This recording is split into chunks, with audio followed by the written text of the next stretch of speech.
Good evening. I'm filling in for Dave tonight. He had a scheduled time off. Right now, we're going to begin the 28-29 calendar hearing. Any discussion on that? I'll just let you know that, again, our calendars, the way that we create our calendars in Little Miami is we send out the criteria to all of our teachers and staff, allow them to create calendars. They send them in. As long as the calendar meets the criteria, we send it back out for people to vote on. And we take the top 2 calendars, and then we send that back out to the staff as well as community members to vote. The calendar that we have here is the calendar that had the most votes. We would like to put it on the June meeting for approval. Okay. Anything else? That's it. Thank you. Now we get to do the oath of office. Correct.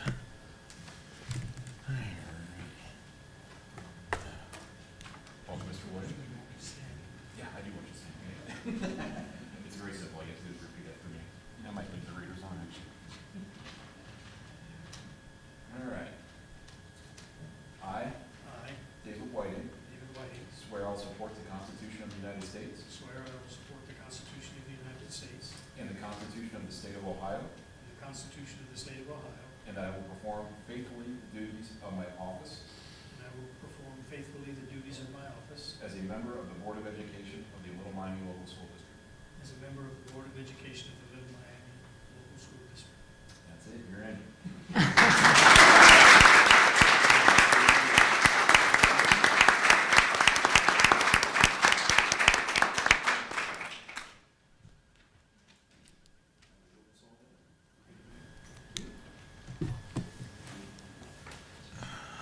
Now we're going to do the Pledge of Allegiance.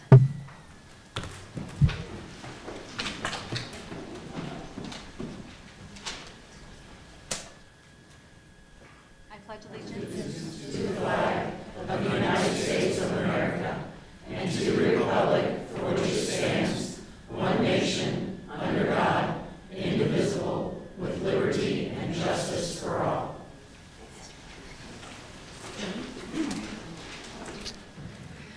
Okay, now let's do roll call. All right, that works. Mrs. Horvath? Here. Mr. Siebert? Here. Mrs. Bullock? Here.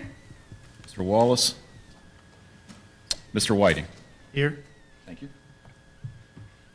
Now we're going to present the Panther Pride Award.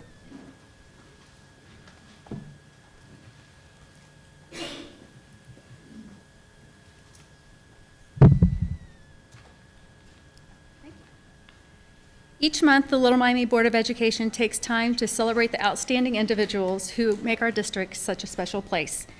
These students, staff, and community members show Panther pride in all they do. Tonight, we're proud to celebrate Jessica Pierce. Jessica consistently goes above and beyond, stepping in whenever needed with a positive attitude and team-first mindset. She plays an important role in making sure students receive their birthday books from their vending machines, supports classrooms whenever asked, and keeps teachers supplied.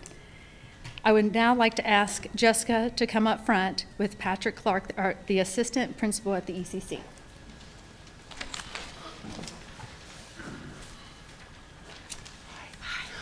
All right, good evening. I am Patrick Clark. I am the ECC assistant principal, and I am so incredibly excited to stand up here and recognize Jessica tonight. So we are incredibly fortunate to have Jessica as our building aide, and tonight's Panther Pride Award is a well-deserved celebration of her immense impact on our school community. Every single day, she steps into the lunchroom and masterfully coordinates what could easily be chaos, transforming it instead into a space of warmth and connection. She truly excels at building genuine relationships with our students, making sure each child feels seen, heard, and valued. As was mentioned, one of the absolute highlights of her role is taking students, and every single student in our building, to the book vending machine for their birthday, creating a special, unforgettable memory that fosters a love for reading. Beyond her wonderful student interactions, Jessica plays a vital role in our daily logistics by helping to manage hundreds of cars during our busy dismissal routine, 2 busy dismissal routines every single day. She consistently demonstrates incredible flexibility and a natural initiative, stepping up to solve problems before they even arise.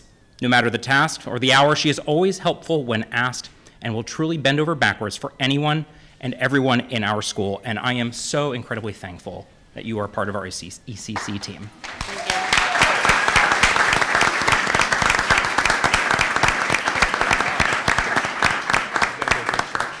You gotta get a picture. Oh, you gotta get in here too. Yeah, you read it.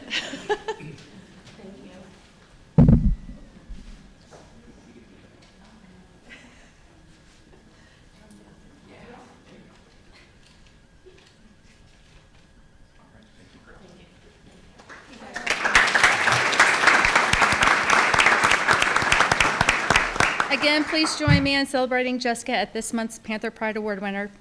Please head to the lobby for pictures. Thank you. Thank you.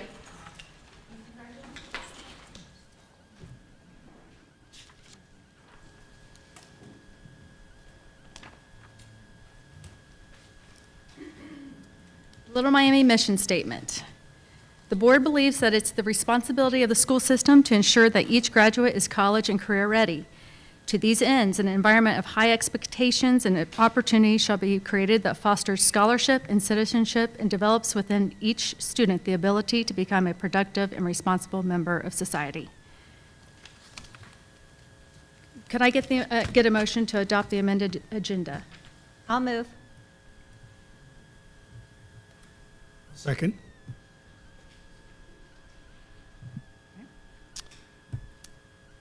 I would like to make an amendment to the agenda.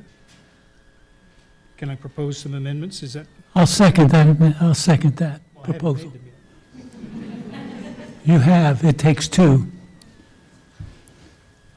The first item is to, and these are just items just to get on the agenda to discuss, not to make the changes right here at this moment. This is just to put them on the agenda. The first is to reconsider the decision of the Warren County Career Center representative that was made previously. I think that was done without appropriate due process, and I think that needs to be reconsidered. So that's one item to put on there. Do you want to do these separately, or do you want to do them all together? I would believe they'd have to be separate if they're different topics. Yeah. That's the first one. I second the first one. You want to, You can continue. okay. The second one is a reconsideration of the change of legal firms for the district. Again, I think that decision was made without appropriate due process and the time required to interview and make sure the decision actually meets our legal needs. So I would move that to be added to the agenda for discussion. I'll second that. And the third is a reconsideration of the selected company for conducting the financial audit. Again, a lack of due process with regard to understanding the purpose of the audit, and based on the purpose and what we want to accomplish by the audit, making sure that that particular company was qualified to be able to do that, or whether there are other companies that would be better qualified to do that audit. I'll second that one. That's all.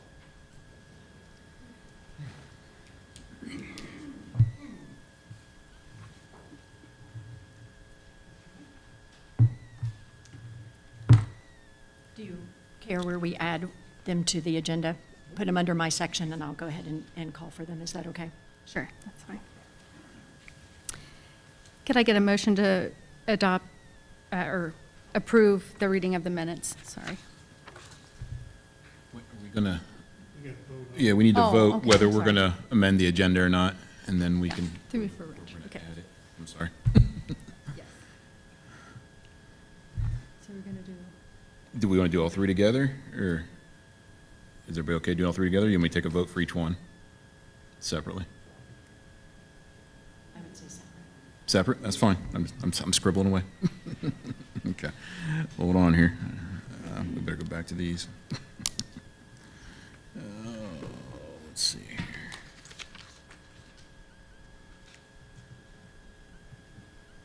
Okay, on the first one, the Warren County Career Center rep, I'm going to take a roll call on that, whether we should add it to the, and amend the agenda. This isn't changing it, this is just adding it to the agenda. Mrs. Bullock, No. Mrs. Horvath, No.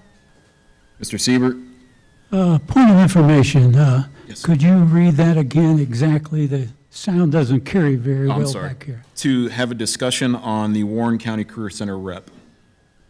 My vote is yes. Mr. Whiting? Yes. All right, that one is a 2-2, so that actually fails.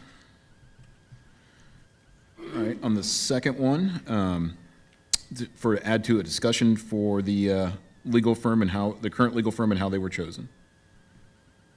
Let me see here. Mrs. Horvath? No.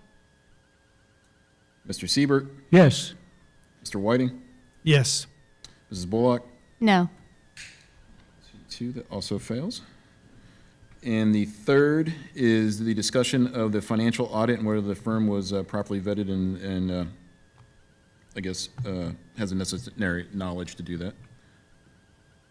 Mr. Siebert? Yes. Mr. Whiting? Yes. Mrs. Bullock? No. Mrs. Horvath? No.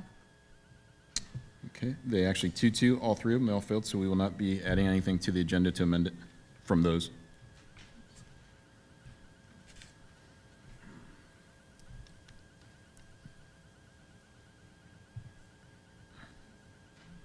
Motion to approve the reading of the minutes. Why should we need to approve the amended agenda as it was? I mean, like the regular agenda. I'm Oh, I sorry. guess we, I'm sorry, we have to go back to that. Someone have a roll call on the agenda as it was, but nothing added as we went over. gotcha. Motion to approve the amended agenda. Yes, the original amended agenda, yes. All right, Mrs. Horvath, Yes. Mr. Siebert, Yes. Mrs. Bullock, Yes. Mr. Whiting. Yes. Thank you. Motion to approve the reading of the minutes. I'll move. Second?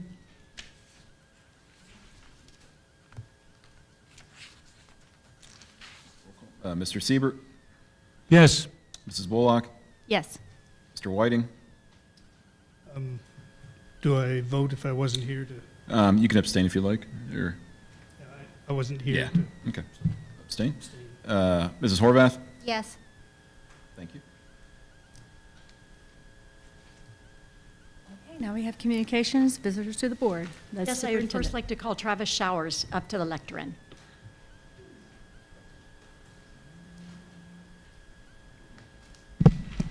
Good evening, everyone. My name is Travis Showers. I'm assistant principal at Little Miami Middle School. I am up here today because I have the privilege to present an award to our safety director, Joe Smith. So if you'd like to join me up here.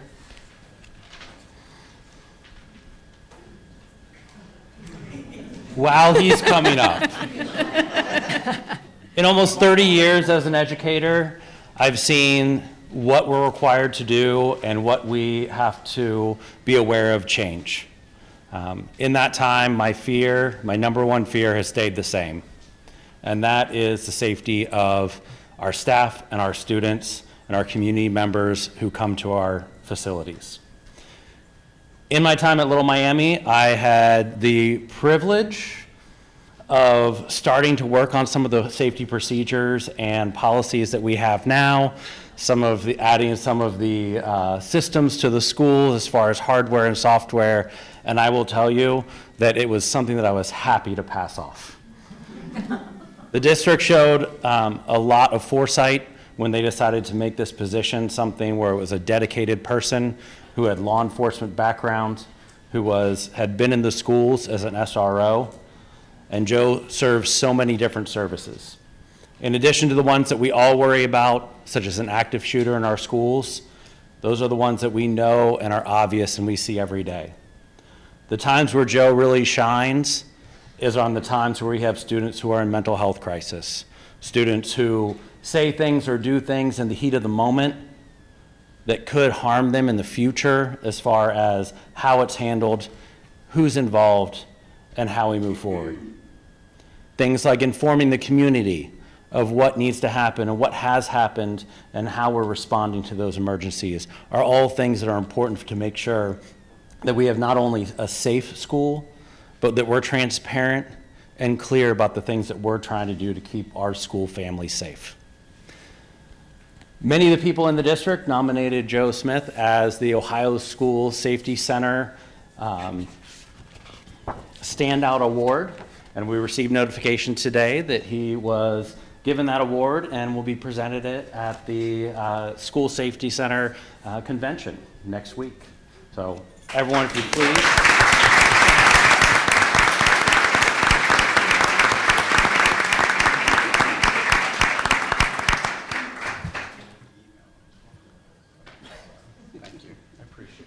Congratulations.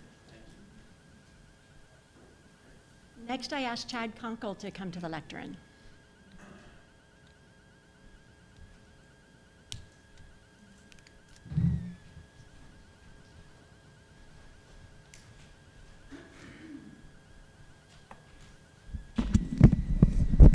Thank you for the opportunity to present tonight. A little bit about myself. I'm Chad Conkle. I am the Director of Administrative Services. One of my responsibilities is to oversee transportation. So we're going to have a brief conversation and then we can take questions at the end. Let me first of all talk about kind of our district. As we all know, this is a large department, a lot of moving pieces. We cover 98 square miles.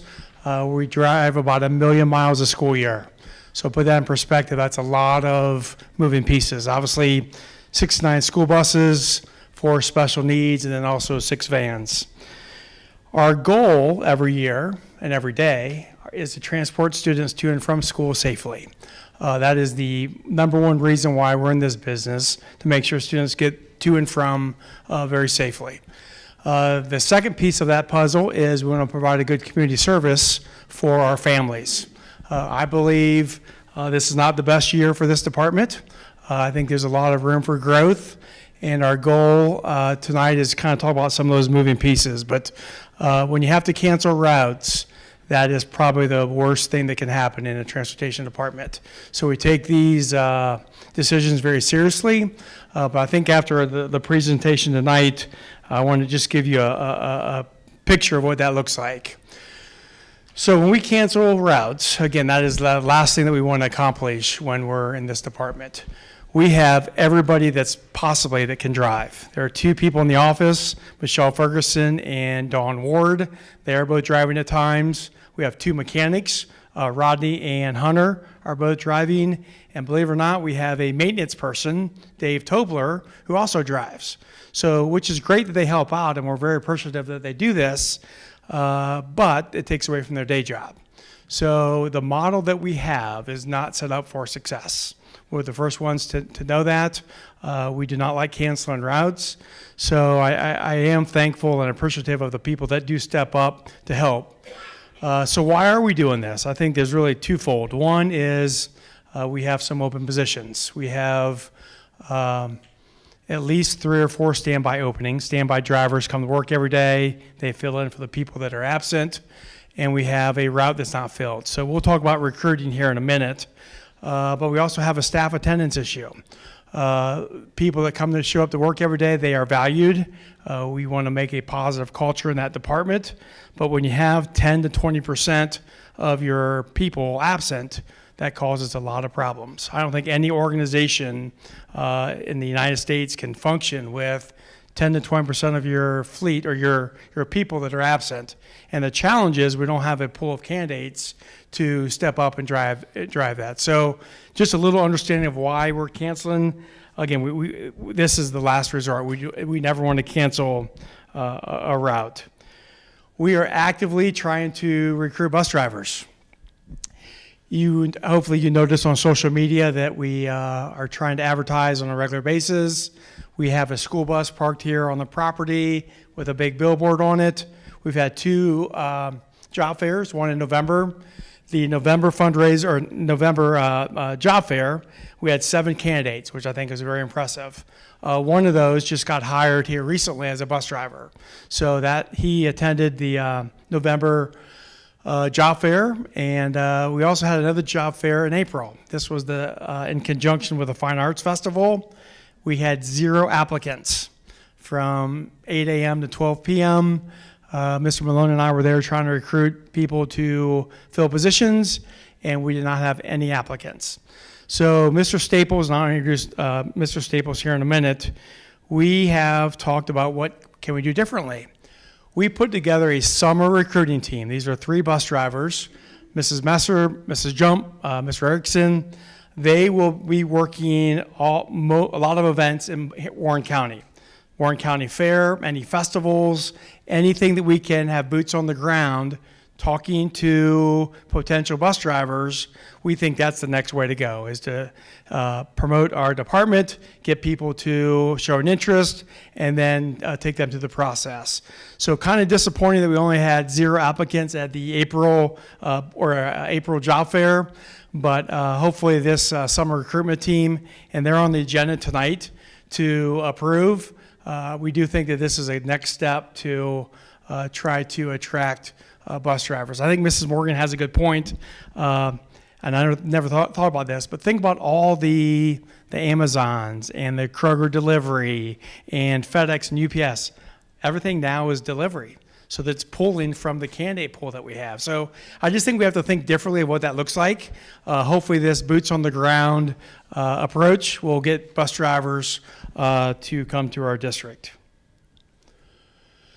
So we do have a bright future. We spent the last 3 months trying to find a director. Very excited that Mrs. Workman's on the agenda tonight.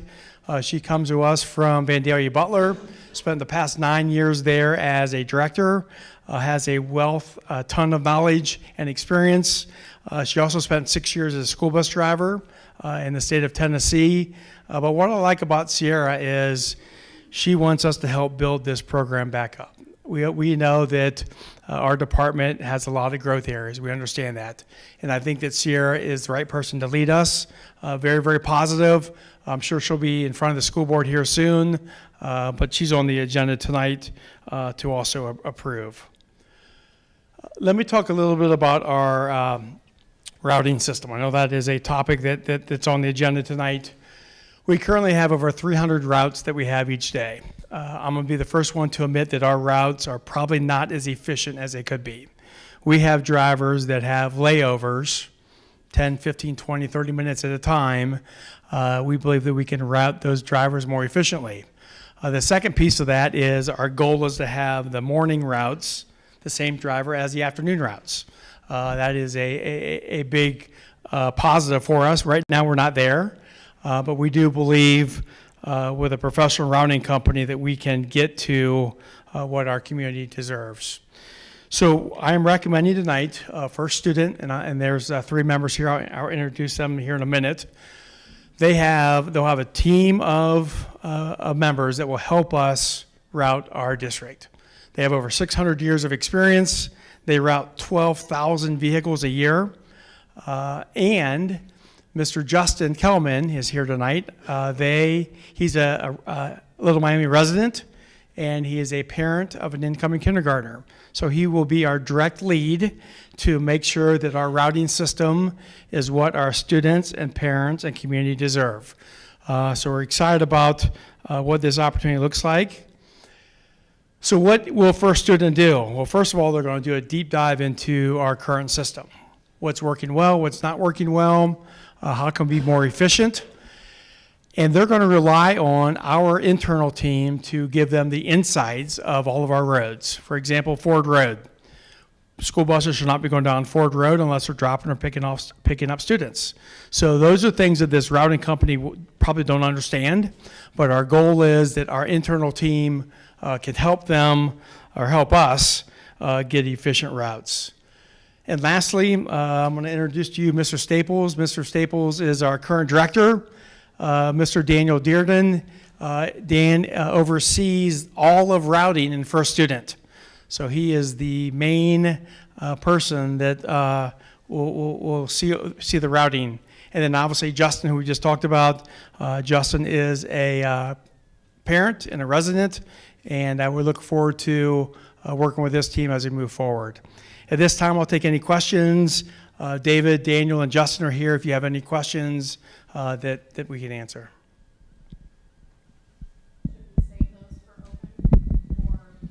Yeah, this is for the board members.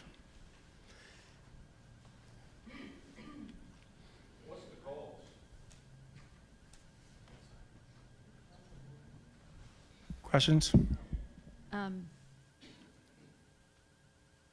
So we will have an internal person here doing the routing? So this is a remote concept.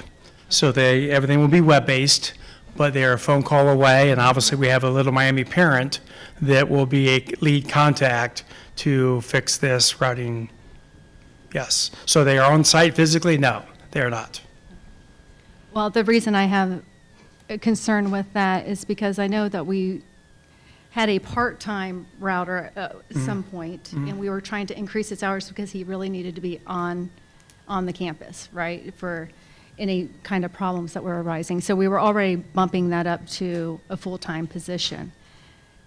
And so it's a little concerning to me to think that we're going to have someone not there at all, and it's all going to be off-site. I mean, how would we deal with an emergency or something like that? Dan, Or you want to come up on a and speak? daily, Yep. yeah. I'm going to let first student, who are the experts here, to answer your question. Hey, Daniel Dearden. I'm the Senior Director at First Planning Solutions, and you have a fantastic question. Like you said, we route for over 12,000 buses across the United States, over 200 districts. We do that remotely, and we do that successfully because it is a partnership with the local team. So even in our statement of work, it's required that we have a kind of a local liaison to teach us all of those ins and outs of where students can't walk, where there aren't sidewalks, where they can't cross, buses can't take left here, all that good local knowledge. This is a very collaborative process for us. We don't just come in and route in a silo and then give the routes to the drivers and say, you guys have to do this now. This is very collaborative with the local team. We have to be able to take feedback. We're working hand in hand, day in, day out, to make sure that we're providing the transportation that your community deserves. So it's not like we're going to come in and just do whatever we want kind of thing. It's more of we're going to look for where we can find efficiency. We're going to improve the workflow, the communication. We're going to do that hand in hand with the local team, or we won't be successful. So we have to have that local presence. But like Chad did mention, Justin is one of our routing managers. We route for districts all over Ohio as well. We do, Princeton Public, Xenia. We do a lot of stuff in Cincinnati, Euclid, a lot of districts that we route for here. And so we're actually lucky to have a local presence here. He's 10 minutes away for us to get here. I'm only 20, and a lot of our routers are based here. So a lot of the times we will, for startups, bring somebody in for maybe that first week when it's really chaotic and things like that, so that we can take direct feedback from drivers and things like that. But like I said, very collaborative process. And like Chad said, we're a phone call away, we're an email away, and we also have very structured workflows for how we handle that communication. So we have places where schools or transportation personnel can submit requests to us. That information gets communicated very quickly. We have a lot of internal tools to make sure that we're successful. So we have been growing very rapidly, and I don't think you would get to the point that we're at if we're not handling that communication piece, which is the most important piece, very successfully. So in the case of an emergency, and they need, we have a driver out there, they need to answer right now, they're having difficulty with a student or whatever, they're going to be calling in to the office, they call in to you? No, so that is still, again, to be with the transportation department, that's still dispatch.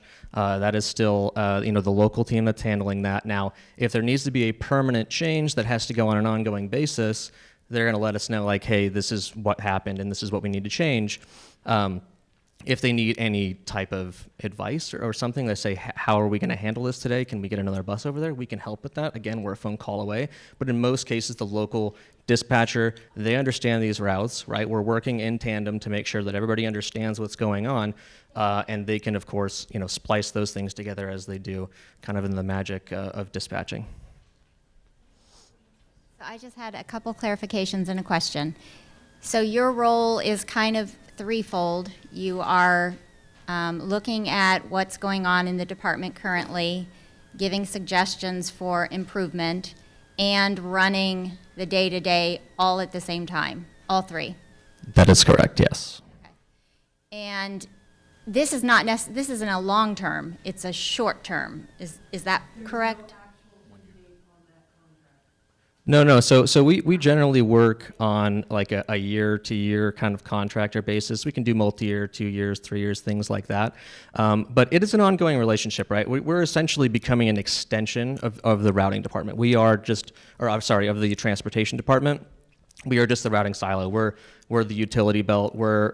We have a depth of experience, right? Like I said, over 600 years. That's because we have 60 people averaging over 10 years of experience in routing with different routing software.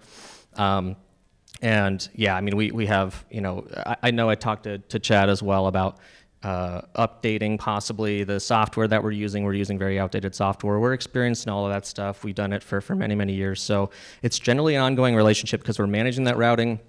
We're keeping things as efficient as we possibly can. And then we're also suggesting when we see issues, when we see problems, right? If it's like, hey, if you guys nudged your bell times a little bit like this, you might save X or Y, things like that. Or, hey, you've got a really restrictive first tier. If we moved this school into the second tier, you might save, things like that. Not everything, of course, is going to be doable or acceptable, but we're going to at least let you know what the problems are, arm you with that information so that you can make the appropriate decision. So it is an ongoing relationship generally, yeah, but it's year to year. And is there a component of possibly releasing things back to the people who have been here for a long time, and maybe there are people who seem like they would be good for a certain position, maybe they're not ready right at the moment, but with a little bit of more training and exposure to some of what you're suggesting, that you would support them in moving into that role?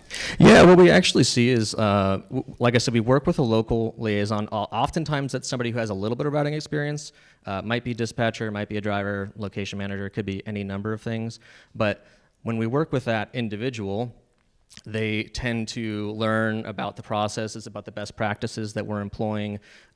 We do provide training as well to make sure that they can pull the sheets that they need to, that they can make quick on-the-fly changes and things, as long as they're communicating that with us so that we understand exactly what's going on and nobody's kind of cut out of the loop. But absolutely, I mean, there's been a couple of districts in the past that that person has gained significant experience, and the district is okay taking that back in house. Sorry. But yeah, I mean, it's really just the need of the district. If we're here to help, and if we're not helping and you can handle it yourself, then that's awesome. Dan, I'll let you give an example, if you don't mind. Sure.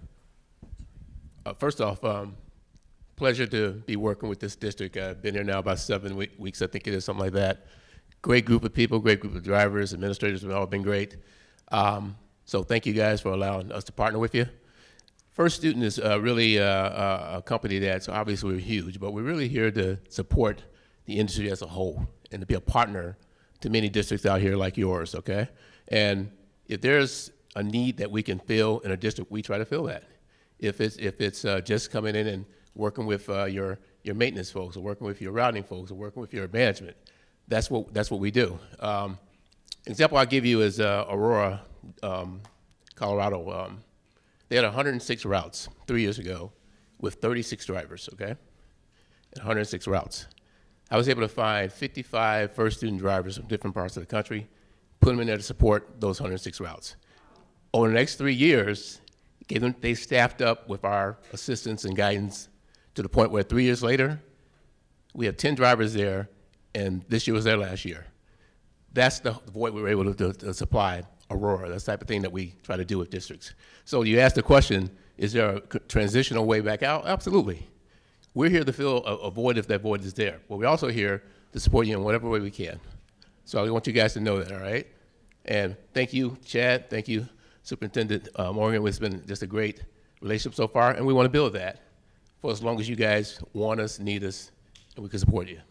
So, thank you. Does Mr. Staples have any kind of recommendations? I know he's been with us for like 7 or 8 weeks in kind of reviewing the department. We'd just like to hear from you to see what you would suggest. Well, absolutely. I would be putting together a full report for you guys prior to leaving, and it'll be documented for you. But my initial observations have been, again, great group of people, committed, dedicated. But there are some best practices that we need to look at, some safety issues that I'm concerned with, so our operational issues that I've been concerned with, that we have some ideas that you guys could put in place that I think will improve those issues such as safety and operationally. Camaraderie, teamwork, that's an area that I think we really need to kind of focus on a little bit with the team, and I have some ideas on that as well. Your maintenance folks, we need to staff up drivers so those guys can stay in the shop and work on buses.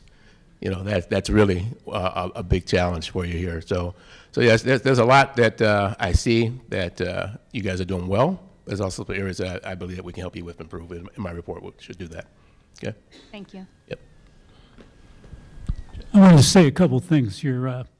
Recently, I attended a consortium of school boards for all of America. I sat next to a man from Louisiana that encouraged us all to share and communicate with each other. I says, how's things going in Louisiana? He says, we can't hire drivers. This is a nationwide situation we're in. It's not going to go away instantly. So I want to thank you all for working toward a solution for this. Everybody will be much happier if we can come up with a workable solution. So, thank you. Thank you.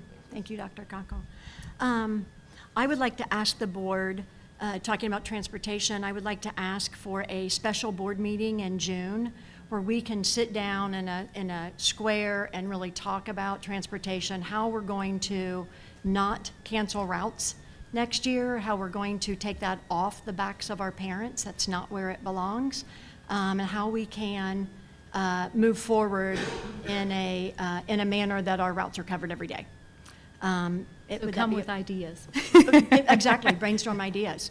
Is that acceptable to everybody that we don't have to schedule it tonight. I can send out an email, but wanted to make sure that that was okay with everybody, that you would be willing. I'm fine I'm with it. fine with that. Okay, I'll send out an email tomorrow and we'll start scheduling. That way we can include Mr. Wallace as well. Okay. That is all I have. Now we have community comments on agenda items. We have Melissa Stewart.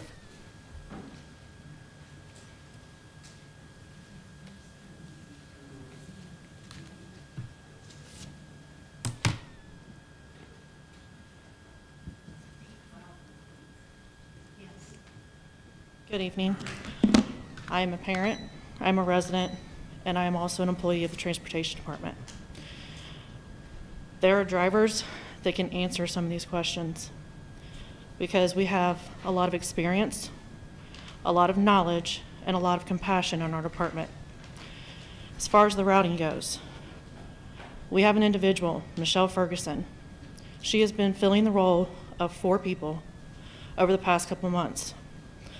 Her own job, role as a supervisor, a router, and a bus driver. Some of those she has been filling as she's been driving a bus. If she is given the opportunity, a lot of us drivers know that she can do the job. There's no reason she can't. She did it before, she did it doing her own jobs, and if she got the opportunity to fill an 8-hour position, she could fix it. Some of the routes, number nine, that number is significant because that's how many students I had on my high school, middle school bus in the afternoon. I went to Kelly at the beginning of the year where she was stopped because she was not allowed to do anything. I said, you can put these kids on 2 of the routes, free me up. It will add maybe 5 to 10 minutes to these kids getting home. I guess it's the understanding that we don't want kids on the bus for more than an hour. High school, middle school kids, when you're out in the rural area, it's hard not to have these kids on the bus for more than an hour. You can't put 9 kids on a bus. It's a waste of money, a waste of fuel, and a waste of resources when I could have been driving another route that would not have been canceled. There were several situations like this. We have come to our leaders with suggestions, and we have been shot down. We received a newsletter dated the week of 5/11/26 Quote, "Our transportation department has had to cancel multiple buses routes over the past few weeks. What this means is that we have failed during these times on our commitment to deliver safe and reliable transportation to all of our students." Now, we could have, our suggestions being shot down could have saved us from canceling less routes and maybe all of them. Again, routing, it can be done in-house. We have proved over this year, we have survived a driver shortage and office shortage and a router shortage. We need to give the people internally a chance that were denied, that applied internally, they were denied because they want to outsource the routing. There's no need to. We can do it in-house. And if we are given the opportunity with the knowledge and the experience, we can make these routes much better. Thank you. Ida Jo. Ida Jo Allison.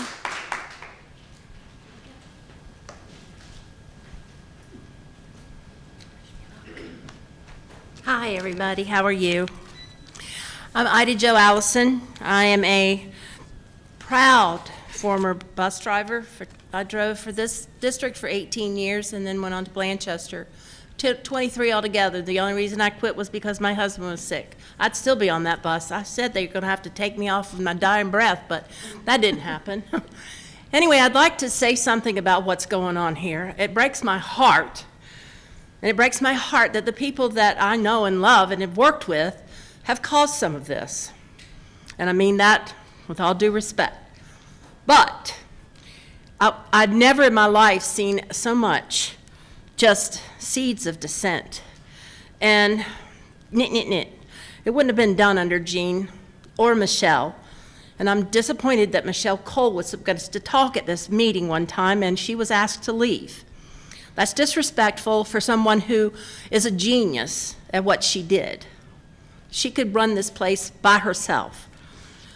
That being said, I'd like to ask these gentlemen over here, how many of you have been bus drivers? Mr. Conkle, all these people from First Student. You ever driven a bus? You ever had, I know you have, but you ever had a kid get in your face and say he's going to beat the snot out of you and make your nose bloody? You can't call somebody that's remote. And I mean, I was told there was nobody that could come to see me, so I took my keys out of the bus and I said, well, let's get out here on the grass and roll around. And eventually he challenged the superintendent, and then another time he was running wild in the woods at Halls Creek and the sheriffs were after him. That was my route. I'm just saying that you can't do it remotely. Trust the people that you've got that are working here, and some of these are senior drivers. They know what they're doing. They've done it. They've seen it. They know these roads. You talk about Ford Road? Have you been on Halls Creek? Have you been on these roads out here? You guys don't know what it's like to drive a several-ton piece of equipment with kids in the back. Did you see that about that bus driver who wasn't able to control the bus? I don't know what state it was in, but some kid got its book bag caught on the back lever in the emergency door in the back and was flung out the back of the bus. Do you know what it's like when you're carrying these people, these children, and you know if anything happens, they're going to have to put you in a rubber room because it's your fault that they got hurt or they got sick? Do you have any idea what that's like? And our kids, our kids once they step on that bus. And these parents, I loved my kids. I loved my parents. And any of you up here that know me when I was driving, you know how I felt when I had to give that speech that last time. I was a mess. So all I got to say is, think before you do this. Think before you do this. It's going to be bad. Thank you.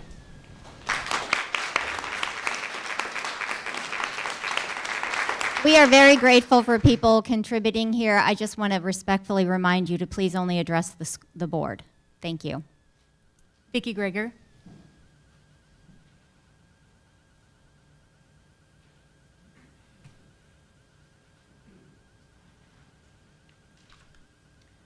My name is Vicki Greger. I am a resident and proud transportation employee of this district. This evening, you are being asked to vote on a contract to fill transportation's open router position with an outside company, First Services, First Student. It would be a mistake to vote yes. First, let me explain some things about routing to you. Student data is downloaded into the routing software. The system then plots the locations of the students. From this, the routes are drawn. A good route is based on several factors, including bus capacity, safety of the stop, and proximity to students. But routing doesn't stop there. Next, drivers take these developed routes into the real world. We drive them. We test out the safety of the bus stops and turnarounds. Is there visibility? Can the student cross the street, or should it be a right-hand stop? Is the road narrow or wide enough for two-way traffic? Then we take our findings back to the router and talk our way through the route, making changes as necessary. Throughout the year, as situations change, these in-person conversations are again essential to make adjustments quickly. That is why it is so necessary to have an on-site router who is easily accessible, someone familiar with our roads and driving a bus who will work with us to create the safest routes possible. According to the statement of work submitted by First Services, this third-party router would work apart from our facility. All route communication would be done online. No chance for one-on-one communication about our concerns. And by the way, there is no internal team with which First Student would work. Furthermore, this contract contains a clause by which First Student would have an open invitation to bring in more transportation resources, namely drivers. As a matter of fact, the agreement hinges on this concession. This is an outrage. You are contractually obligating us to leave privatization on the table. Both the board and the superintendent have said how much they appreciate our bus drivers and are not interested in bringing in a third party. If you approve this contract, how can we or our community of parents trust that this won't happen? We cannot allow this company to drive our children. The level of care we give to Little Miami students cannot be replicated by a large impersonal group of people. This solution is no solution. We understand we need a router, but turning once again to a third party is not the answer. What happens if we don't have drivers? Are you going to contract out for them as well? We can't keep operating under the philosophy that we need them and will get them however we can. We urge you to allow us to use the resources we already have to fill this need. We ask that you vote no on this contract. Let's leave the safety of our children in the hands of people we can trust. Thank you. Gina Baldwin.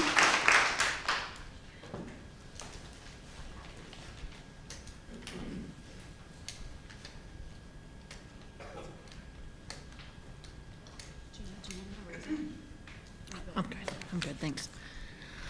First of all, I'm Jenna Baldwin. I do live in district. Have had now 3 kids in the district. 2 are finally graduated. Welcome, Mr. Whiting. Glad to have you here. One of the things that I am concerned with, and I've been concerned with for the last few months, is that our district has made some changes to contracts without doing any kind of RFP or getting multiple bids. I haven't seen sufficient proposals from these companies. Granted, I won't see them all. However, I have yet to hear in any of these changes that you guys have looked at multiple companies. Now, do I think every time a contract's up, if we've had good success with a company, that we need to do a new RFP? No. New RFPs take a lot of work. Bringing on new companies takes a lot of work. But when you are making a change, such as you did previously with the legal representation and then with this financial audit, there was no RFP done. You didn't get multiple proposals, so you had nothing to compare against. Which made me very disappointed that you guys weren't revisiting that and making sure that you had done due diligence. In terms of First Student, it's another area where I haven't heard that you looked at any other companies. Maybe you did and you just haven't shared that with us. But again, this is kind of a big deal. It's not that you couldn't use some help.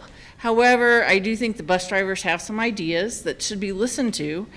And if you really do think you need some short-term help to bridge a gap, then again, I think you should be looking at RFPs and making sure that they are really the best company to do that. Thank you. Angela Buck.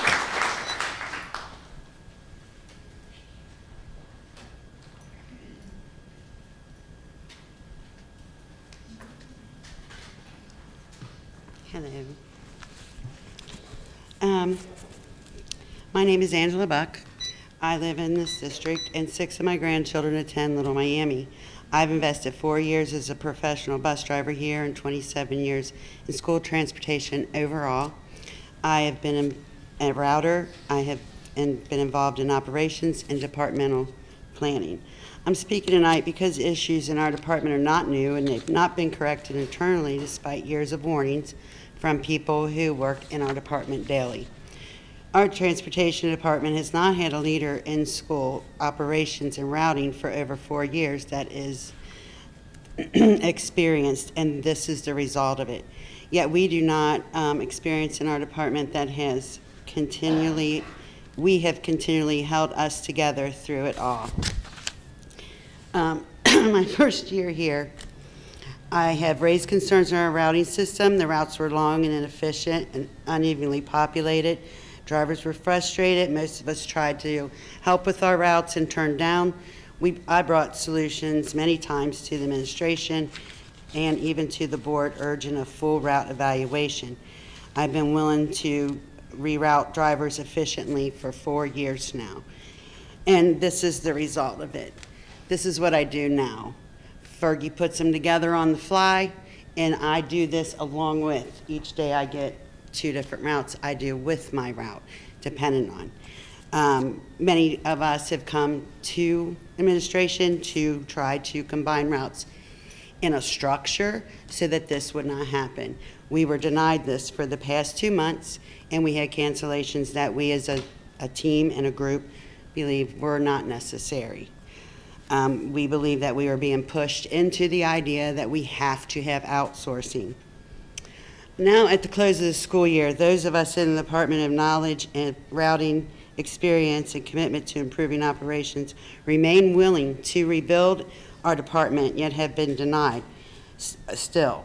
Many dedicated employees with their professional insight to run this department have been overlooked despite commitment. Let's see, I did that one. Now it is the end of the school year, and we will not be correcting our routes for next year. We will not continue to build our department and heal our wounds. Now we face the deception and the lies we have lived with for the past 3 months. Now we are not outsourcing, we were told continually. But yes, here we are. We have been sold out by our administration as incapable, unreliable, and unworthy to run our own transportation department. So now, without further ado, I introduce you to Little Miami School District of First Student, as stated in this contract. This comes with a 1.24 Better Business review for parents and customers. I wish that the board would rely on us. We can do it. We've done it for 3 months. Catherine Reese.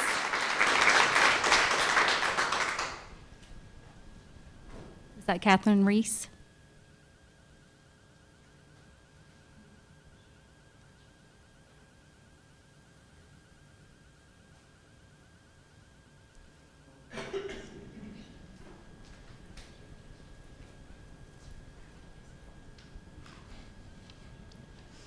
Good morning. My name is Catherine. I am employed here as a bus driver, and I also live in the district. My child attends this district. You should have received an email from one of our drivers who has been a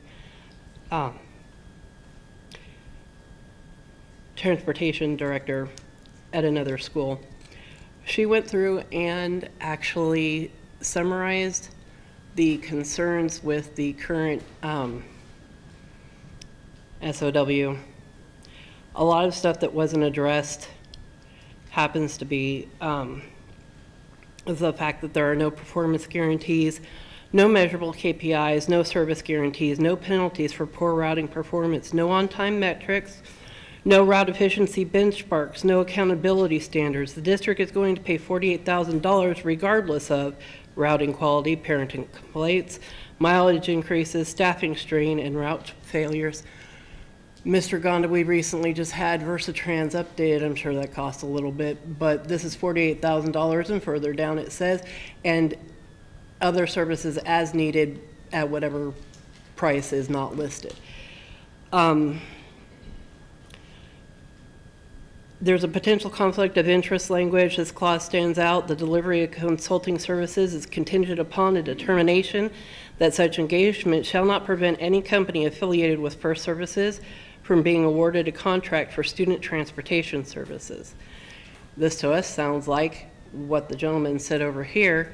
He said he was going to be providing, if necessary, providing for student drivers for us. We don't want that. As Angela stated, there is a concern with their overall quality and customer service is at a 1.9, I believe she said. They are also bringing in some proprietary systems, the R2X route request exchange and the RDT route distribution tool. And their routing is predicated on the fact that we need somebody in-house to assist them to get this information, to use this information appropriately. There's no clear termination language included. It references general terms and conditions, but those are not included. Important missing items would be termination rights, breach procedures, liability, indemnification, data ownership, cybersecurity responsibility, FERPA compliance specifics, insurance requirements, and that stuff matters, and that stuff costs money. It doesn't even say who has to provide any of that, let alone say that they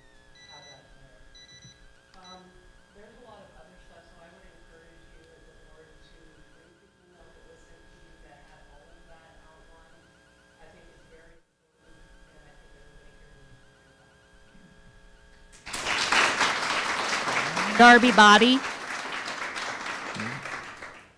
Darby. My name is Darby Bodie. First of all, I would like to help out with the bus shortage, and I discussed this with my husband, but he said due to the current state of my car rims and my parking ability, I think it would be a good idea. So, We can train you. so my name is Darby Bodie, and I am the founder and CEO of Access Ohio, an educational nonprofit dedicated to empowering parents, strengthening families, and preserving traditional American values for future generations.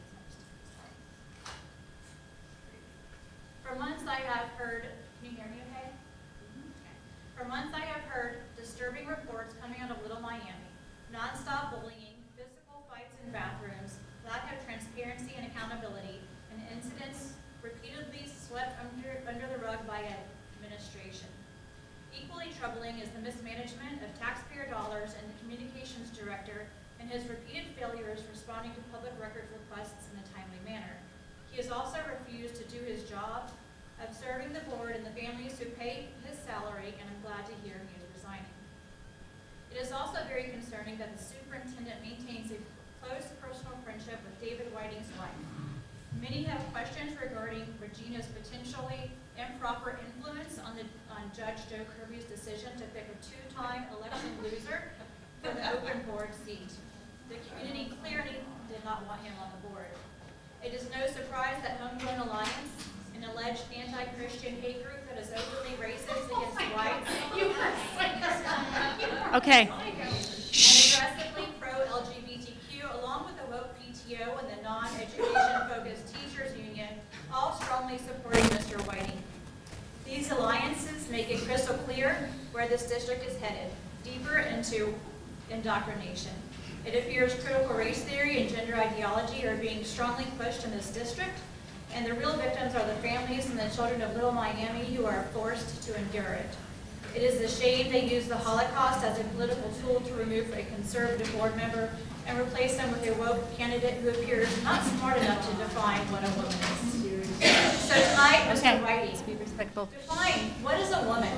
And we would like to know whether or not you will allow mentally ill boys who are sexually confused in the girls' bathrooms and locker rooms. Little Miami schools should be focused on education, safety, and academic excellence, not political indoctrination and ideological experience. The families of Little Miami deserve better. Thank you.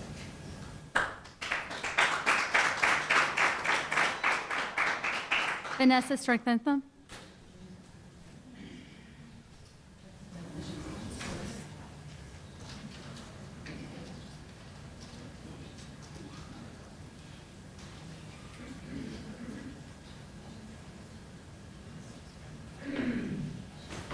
Hi, Vanessa Stricklentham, parent, volunteer, public educator. That was a lot to unpack. So what I have outlined here to say, probably not going to be very much what I will be saying. First, to attack the integrity of Judge Joe Kirby, I am sorry. He was endorsed by the same party that endorsed you, Mandy, so I don't know that his process should be called into question unless your election can be called into question as well. It's the same group that endorsed you both. But I think our bus drivers have covered the bus stuff very admirably. I've had several reach out to me saying that they are very concerned that the appearance and conversations in the transportation office seem to be moving toward privatization. So I think that this contract that is under review for tonight needs to be seriously considered because they are seeing it as a slippery slope. And if you think you have a driver shortage now, you're probably going to have a bigger one when someone walk out the door. But I do want to take a minute because we have a lot of staff changes on the agenda tonight. So I wanted to take a minute to say that May is always set aside as a time to show appreciation for our educators and to anyone who has taken time to send cards or snacks or flowers or treats or gifts or notes to any of our educators and staff. That does matter and is appreciated. But I think it's also important to talk about what real appreciation looks like and what we can do beyond a week to show educators we care all days of a school year. In the past years at Little Miami, we've had debates about classroom displays, discussion about books in our schools, and even some questions from board members about lesson plans and curriculum. Regardless of personal opinions on any of those issues, I hope we can see the effect such scrutiny can have and has had on our staff. When educators feel like every decoration could be a controversy, when every lesson could be subject to suspicion, or every decision could be the next news headline, that does not feel like appreciation. Little Miami teachers are not trying to push an agenda. Honestly, if they could, more kids would wear deodorant, turn in their assignments, and stop smearing things on bathroom walls. Our teachers are trying to connect with the kids, spark curiosity, inspire learning, and help them grow into capable, respectful, smart adults. I think sometimes we forget that the atmosphere in our schools affects our students too. Kids notice when the adults in their lives talk about teachers with suspicion or treat schools like battlegrounds. It's important students see us acting like we're all on the same team. That doesn't mean we never ask questions, and of course we should, but it doesn't mean we come in on the defense, always assuming bad intent. What our students need from us and what our teachers need from us are partners. They need all of us to view and treat our teachers with professionals, with respect, and anything less is just unacceptable at Miami, and nothing is going on here. That was, no. Ashley Linzinger.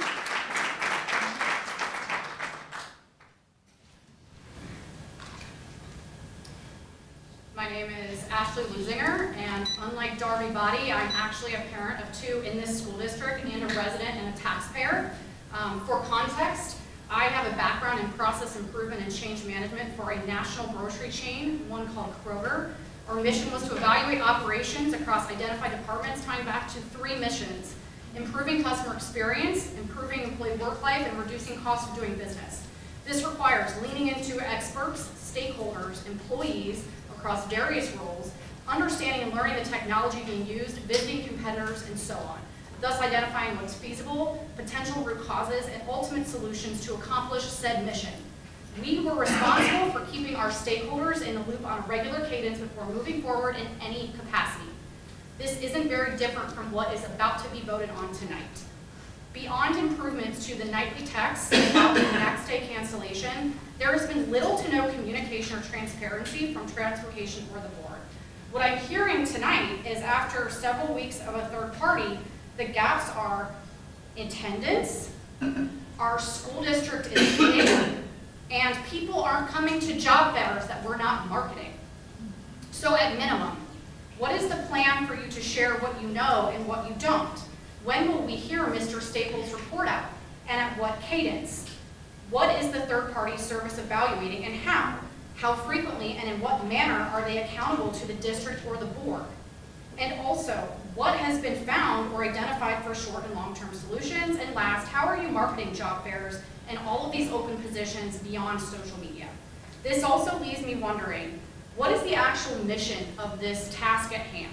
Is it to grow and retain a solid bench of drivers, many of whom sit here tonight? Is it to create an org chart and processes that return us to a functioning status? If so, what does functioning status look like? Has this been defined, KPIs, etc.? Is there a growth plan developed to sustain current and future? Or is this simply a mission to eradicate transportation department entirely without coming out and saying it? Again, this is a leadership management problem, not a national shortage as the scapegoat. We have people willing and ready to work. Last, I would be appalled if my manager stood up here and blamed our attendance and our people on all of the root causes. You should be ashamed of yourself. These people have poured so much into our children. I want to thank our drivers who have endured so much this year. Thank you for your diligence, flexibility, and care of getting our children safely to and from school. And much like Ms. Vanessa just said, this begins at home. We are reflecting and representing the core values that our children are embodying in this building, on the bus, out of our homes. And if we're not living those values at home, what are they bringing to school? I appreciate, again, everything these drivers are doing and everything they deal with. Thank you. Amanda Van El.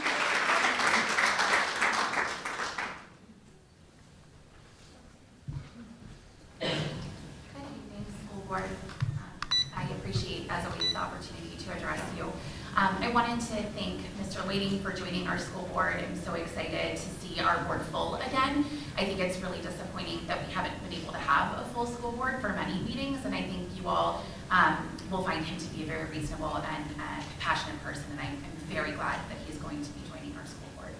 I think it was a really thorough process I heard from many people who are candidates, and I think it was a really fair process, and we have a great person on our board. I am also concerned about the potential for privatizing our bus services. It is really jarring to me to see so many bus drivers having to come to the school board to have their voices heard. I respect and appreciate them so much for being here to do that, because I think it must be really challenging to put your job in the middle to come and try to get what you need from your job because you care about your job and because you care about the kids that you serve. And I think that's why they're here. I think that's why they're representing their point of view.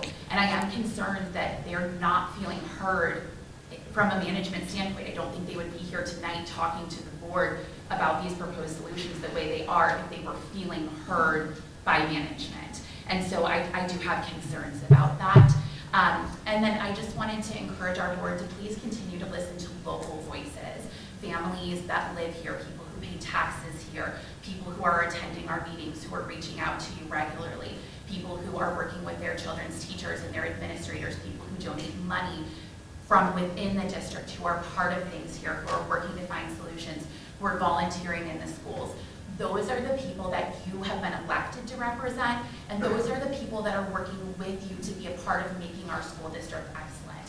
So when we have voices coming in that are not a part of this community, that are critical, that are unkind, that are finding differences to pick apart and speak about, I am really hopeful that while you may consider those viewpoints, that you'll listen to the local voices and work with those folks, because that is the way that our district is going to grow and continue to be excellent and to push forward into what I hope will be a new era for our school district, where we're considering important changes like transportation. The fact that we've had so many on-topic comments tonight, because we're actually focusing on the mission of the school board and here to move forward and make changes, I think is great. But I think that Mr. Whiting, who just joined you, just wanted a little discussion tonight. He didn't necessarily say we should absolutely go in one direction, we should absolutely do this. He just wanted to talk as a board about some of the decisions that were made when we had a different board, right? We had different people representing us who have since resigned, not been removed. And I think that it would be really helpful to have those conversations as a community. If you then move forward as a board with those decisions, that's great. But the community is invested. We're here. We want to see how you guys are going to start working together with this new group that you have. I think it was really disappointing that he was shut down. Thank you.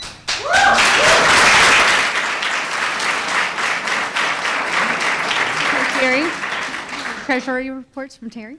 Let me get my computer running here again. Hold on 1 second. I signed up for later, but actually my subject matter is germane to agenda item. Can I go ahead and speak now? So you're on the non-agenda item? Yes, but my subject matter is, Okay. is pertinent. That's fine while Terry is getting his computer up. So I am Dr. Kelly Coles. I am the Executive Director to the National School Board Leadership Council. I do want to remind you all, though, that at least 40% of your operating revenue comes from state and federal taxpayers. So your stakeholders are more than people that live in the Little Miami School District. People who have money coming out of their pockets to pay and fund the school district certainly should have a voice as well. So that's why I think listening to a variety of people and their concerns is important. I also want to say, well, it's sad and unfortunate that some people choose to spend your important board meeting time talking about people in the audience or talking about me and my organization. I want to say I'm thankful, because then I learn that I live in their head rent-free. But I also then get an uptick in our the number of people that go to our website, which is very valuable. We went from 40,000 a month to 90,000 a month recently that visit our website. So I'm okay with that. It's just that I think people should try to remember that their participation here is to inform you about their ideas or input that they think you would find valuable. You talked about amending the agenda. I think we should talk about, or you should talk about, adding to the agenda next meeting the egregious process that was used to appoint the new school board member. Remember that this new school board member was rejected twice by this community, who said in no questionable terms that they didn't want Mr. Whiting to represent them twice. Now, why would a judge, Judge Kirby, in this county appoint somebody who's been soundly rejected twice? I think that's the really good conversation to have, and perhaps talk about having a vote of no confidence in Judge Kirby's decision. Thank you.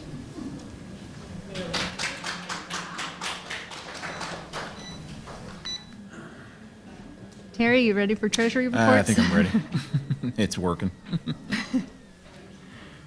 All right, let me get back to where I was here.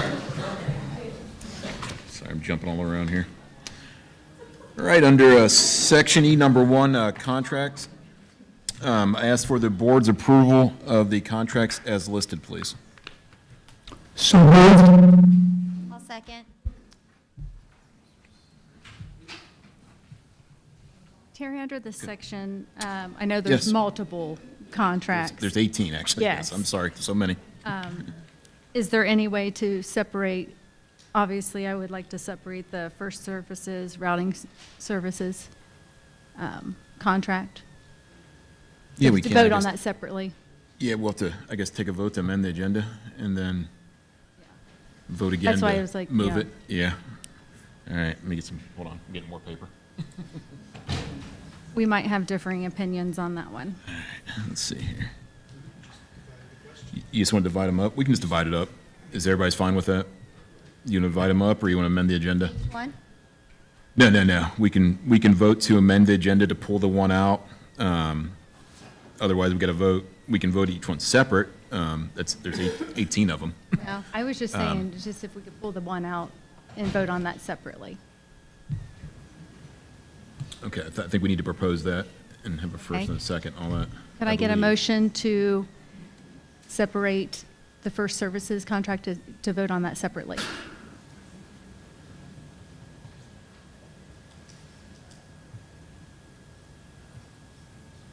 Anybody? So then I'll have to, okay. The motion? I asked for a motion, but no first or second.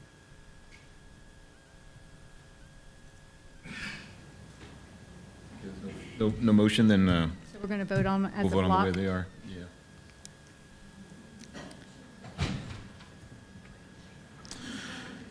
All right, I'll go through these. Everyone bear with me. 'Cause like I said, there's 18 of them. First one we have listed is with Beach Acres, and this is for a school-based therapy. This is for next school year, of course.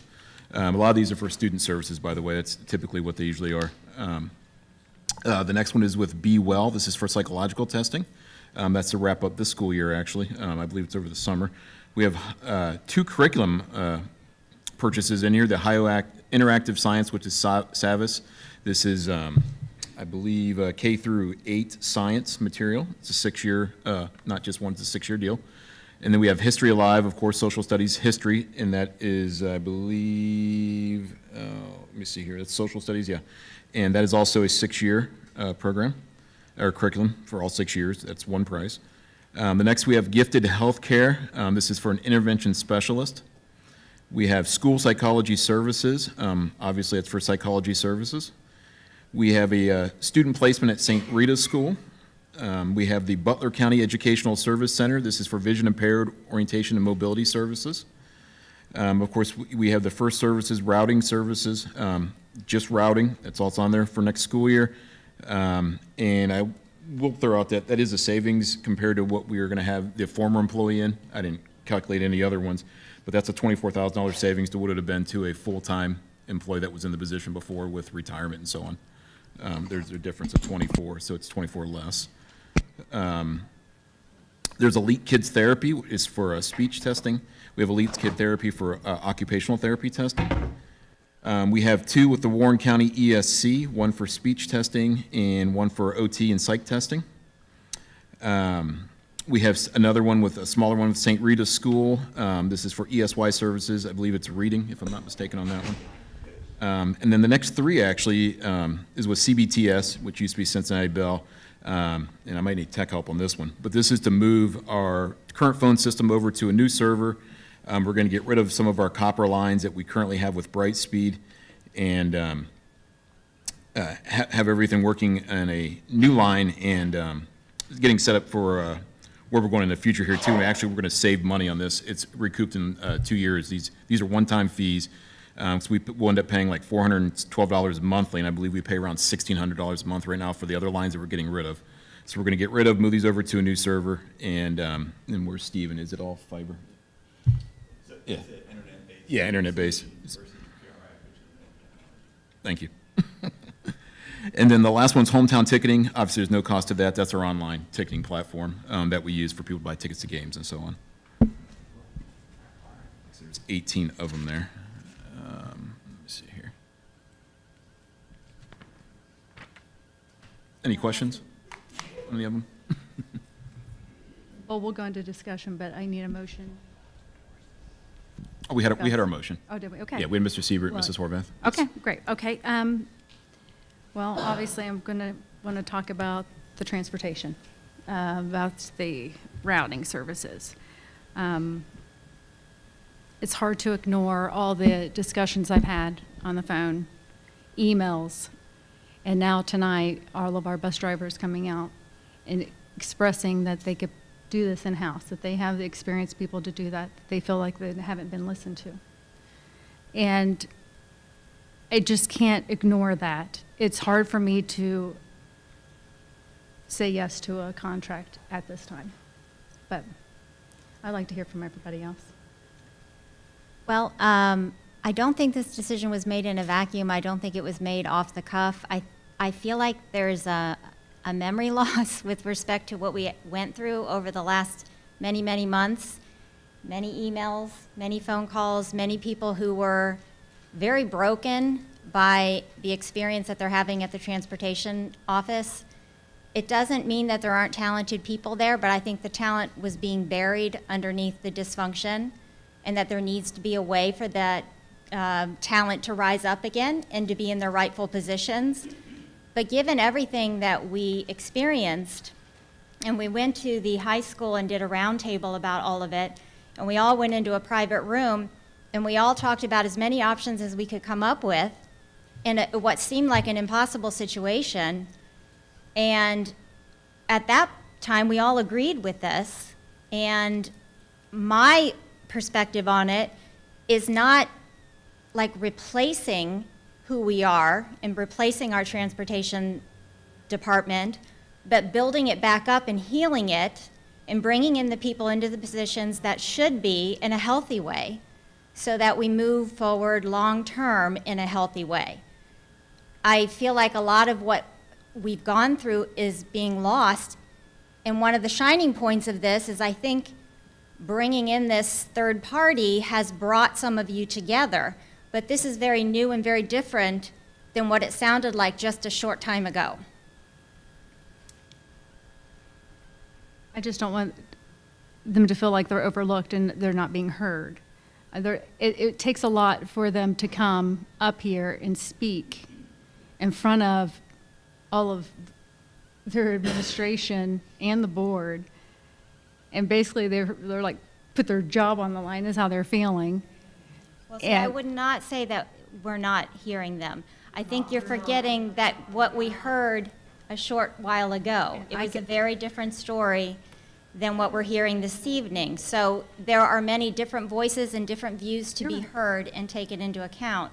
I wouldn't say that the decision to support what I just described is not hearing people. I am hearing what we've gone through over the past year or so, and it has not been easy, and it has been very painful for a lot of people.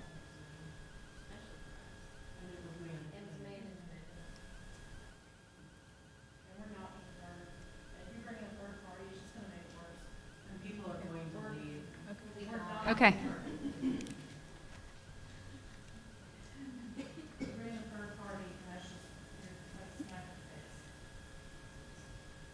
I'm just afraid of what the ramifications, but does anybody else have anything else to say about transportation? You want to share anything? This is not going to be solved instantaneously. There is no quick solution for this. The consortium I attended, they're talking about not just drivers. This is a nationwide shortage for teachers, faculty, and staff, and everything. They're talking about all kinds of things, such as trying to recruit some of the high school students to become maybe third-grade teachers. They're talking about giving a bonus to any employee who can help hire another employee. There's many problems here, and it's not an instantaneous fix. We're going to have to live through this. It's going to hurt. That's true. I don't think there is going to be instantaneously a fix. It's going to take some work and that sort of thing, but I feel like we should probably give our drivers, our people that are in the transportation department, their voice on how to fix it. And I feel like that needs to be listened to, and maybe that you need to go to the people that are actually doing the job and seeing what they're doing. I don't know anything about transportation. I'm trying to gather this to be able to make a decision, right? So I lean on hearing these bus drivers and what they're going through, and they know what their day-to-day is and how it is going to affect them. This doesn't directly impact me, but it directly impacts them. And I'm just saying, we've got to keep that in mind. We need to be listening to them. They're the ones that know about transportation. They're the ones doing it every day, and they're the ones that are going to have the best ideas on how to fix this. But I think you need to listen to them over the long term, not the short term. Sure. Sure. Okay. Okay. Okay. Yes. Yeah. Okay. Hey, guys, we'll have to, I'm sorry, but we have to. I'm not convinced, and I don't know the history of some of the conversations that have happened with things in the past, but I don't see this as an either-or situation. And I know that's the way it feels right now, but I used to work for a company that was a competitor to First Student, and trust me that the things that they're doing and the way they're setting things up is based on marketing. Yes, would they love to do that? Yes, that's their role. That's the way they do that. But it doesn't mean that we have to accept that as an outcome, because they're also willing to do whatever it is over the short term. It's not their first choice, but they're also willing to do things over the short term to try to help us get on our feet with what we need to do to get established. And so it's not, if we turn things over to them, then yeah, it's going to be pretty slippery. But I'm not convinced that that's what we're trying to do by this.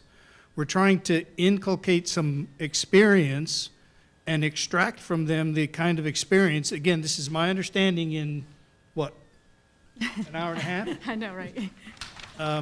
And we're trying to gain that experience that we can then grow, and I think Diane's perspective is correct, of trying to rebuild from inside with just some supplemental support to get us over the hump of the needs that we have over the short term.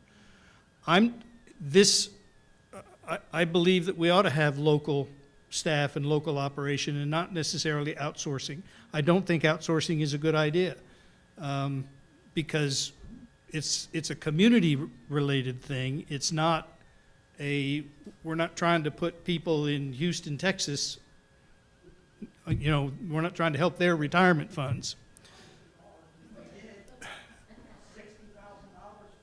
Okay, right. Okay. But sometimes in order to get there, I think we have to agree to the objective that says we want to get to be self-sustaining, we want to get to the point where we can do these things on our own, but the short-term, immediate, we might need to do this to supplement to be able to make that happen. That's my reading at this point is that's kind of where we are, is that we need to have that short-term expertise and get that in. And frankly, it's cheap money if we said halfway through the year, even though we have to pay them the full $48,000, to say, we've got it now, thanks, you can leave. We can do that. Is there any way that, I'm all for like doing a routing audit or review or that sort of thing, but could we just do that and have it in-house, have our people, them just working with us on that instead of them actually taking over the routing? That's what I'd like to know. But, sorry. Yeah. I'm not sure it's one of those things you can Right, just pick and choose. you can piecemeal like that. I don't know that my understanding of how it would work, I'm not sure it would work that way. Yeah, it'd be more of a question for Mr. Staples or your first student, yeah. All righty. Anybody have anything else? Or on any other contracts? Any other discussion? Okay. So we have to vote on these as a block, and I can't vote on things separately? I mean, you can, like I said, propose again to table it or something if you really want to, but you're going to need, I think we're amending it, so we need somebody to first and second. I have a motion to vote on it separately. I'll move.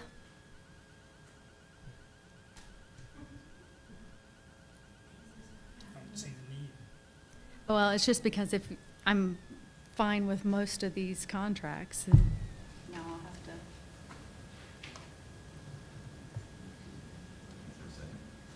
No, there was no second. So we're going to call for a vote. All righty, Mrs. Horvath? Yes. Mr. Siebert? I need a point of information. Are we voting on these in one chunk, or are we voting on them individually? One chunk, We're in one chunk all still. together. I asked for it to be separate. My vote is yes. Mrs. Bullock? No. Mr. Whiting? Yes.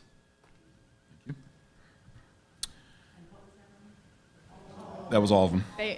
Yeah.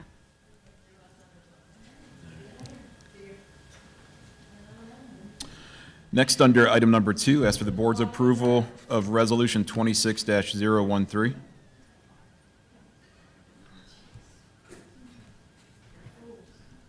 So moved? So moved. Yeah. Oh, I'm sorry, I didn't hear anybody. So moved. Was it you? Okay, I'm sorry, Manny. Do a second. Second. Yeah. Mr. Whiting. Thank you. This is a resolution of it's actually a settlement agreement with an employee due to a Bureau of Workers' I can speak tonight. Workers' compensation claim, which involved a safety violation.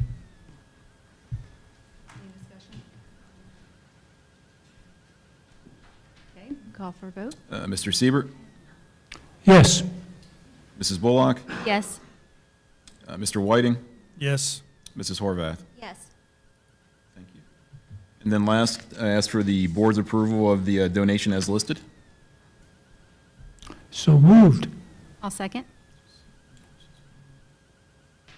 Yes, this is a donation once again, we have these every month, which is incredible, to be honest. It's an anonymous donation of another $100 to cover negative lunch accounts. I can't speak tonight. But that is fantastic. I mean, we've been getting them every month, and that's very grateful for that. Roll call. Mrs. Bullock, Yes. Mr. Whiting, Yes. Mrs. Horvath, Yes. Mr. Siebert. Yes. Thank you. That's all I have this evening. Thank you. Thank you. Superintendent, Ms. Morgan. Thank you. First, I ask for the board's approval of all items under personnel. So moved. I'll second. Do you have any discussion? Yeah. Yes, I just want you to note that we're hiring our new transportation supervisor tonight, Sierra Worsham, asking to hire our new communications director tonight, Kirsten Powell, and we also have one retirement tonight, Diane Silberberg. She was hired in 2004, so she's been here a long time, and we're certainly going to miss her.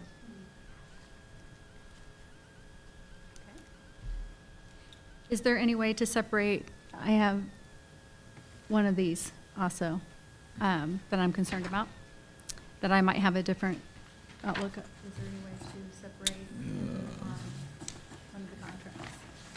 Yeah, I mean, we can amend. I move to separate AD contract.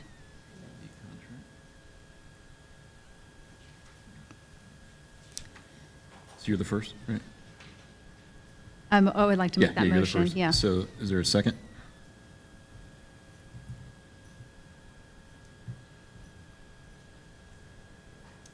Nope. Okay.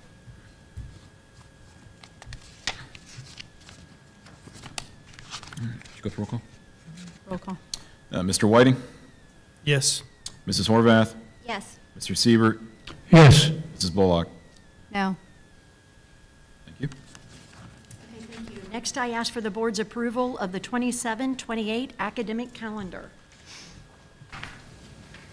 So moved. I'll second.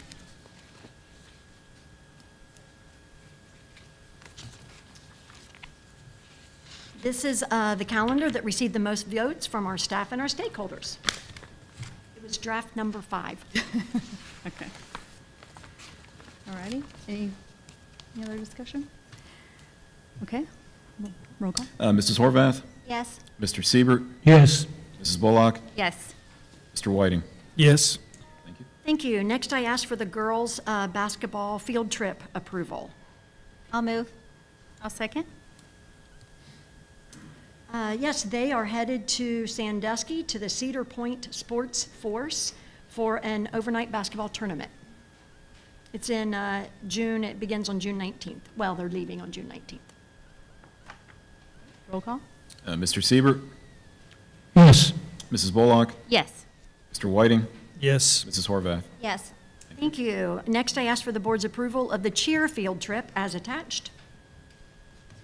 I'll move. I'll second. Yes, they're going to be traveling to Ohio State in Columbus to participate in the UCA cheer camp, and it is our high school teams. Roll call. Mrs. Bullock, Yes. Mr. Whiting, Yes. Mrs. Horvath, Yes. Mr. Siebert. Yes. Thank you. Next, I ask for the board's approval of the J. Rotzi field trip as attached. So moved. I'll second. They're going to be traveling to Wright State University to participate in the Ohio Valley Leadership School. Roll call. Mr. Whiting, Yes. Mrs. Horvath, Yes. Mr. Siebert, Yes. Mrs. Bullock. Yes. Next, I ask for the board's approval of the J. Rotzi field trip as attached. It's a second one. I'll move. I'll second. This time, they're going to be traveling to Washington, D.C. to participate in the J. Rotzi Academic Bowl Championship. Roll call. Mrs. Horvath, Yes. Mr. Siebert, Yes. Mrs. Bullock, Yes. Mr. Whiting. Yes. Thank you. Next, I ask for the board's approval of the track and field trip as attached. I'll move. I'll second. They are going to be traveling to the University of Pennsylvania to participate in the National Outdoor Track and Field Meet. I know, it's great stuff. Roll call. Mr. Siebert, Yes. Mrs. Bullock, Yes. Mr. Whiting, Yes. Mrs. Horvath. Yes. Next, I ask, oh, thank you, I'm sorry. Next, I ask for the board's approval of Resolution 26-012. I'll move. I'll second. This resolution is for payment in lieu of transportation. It is used when it's impractical for a district to transport within 30 minutes, and that 30 minutes has to be within the actual drive time from the school of attendance to school of attendance. When that is deemed impractical, we then pay payment in lieu of to those families. The amount is $607.15 per year. That's this year's amount. We have 2 people on this particular payment in lieu of. Roll call. Mrs. Bullock, Yes. Mr. Whiting, Yes. Mrs. Horvath, Yes. Mr. Siebert. Yes. Next, I ask for the board's approval of the Memorandum of Understanding with LMTA as attached. So moved. I'll second. This MOU is to pilot a shared kindergarten classroom. So we have wonderful teachers who sometimes don't want to work full-time. And in the kindergarten environment, you have an AM class and a PM class, different students, different parents. And so we would like to try, through piloting, hiring a part-time teacher in the AM and a part-time teacher in the PM to fill one classroom. This MOU does indicate the layout of what that would look like. And just to let you know, that this is no additional cost to the district. So all expenses would be shared between those 2 staff members so that the expense to the district is neutral. Roll call. Mr. Whiting, Yes. Mrs. Horvath, Yes. Mr. Siebert, Yes. Mrs. Bullock. Yes. Thank you, that is all I have. Alrighty. We would like to hear the Warren County Career Center report from Mr. Work.